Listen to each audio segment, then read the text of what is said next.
ஒற்றுமையாக இருக்கக்கூடிய ஒரு சமூகத்துக்கு இடையில் கல்லை போட்டு அந்த ஒற்றுமையை, அவர்களுக்கு மத்தியில் இருக்கக்கூடிய அமைதியை கெடுக்கும் காரியத்தில் ஈடுபட்டு அதில் குளிர்காயக்கூடிய மனிதன் உண்மையான மூமினாக இருக்க முடியாது.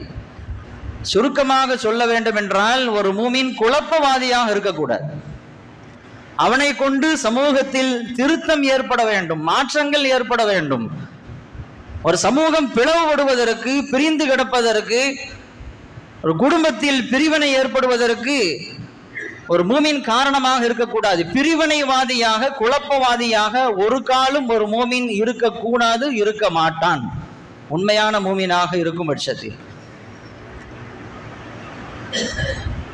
அல்லாஹ் சொல்லுகிறான், வல்லாஹு லா யுஹிப்புல் ஃபஸாத், அல்லாஹ் நிச்சயமாக குழப்பத்தை விரும்புவதில்லை.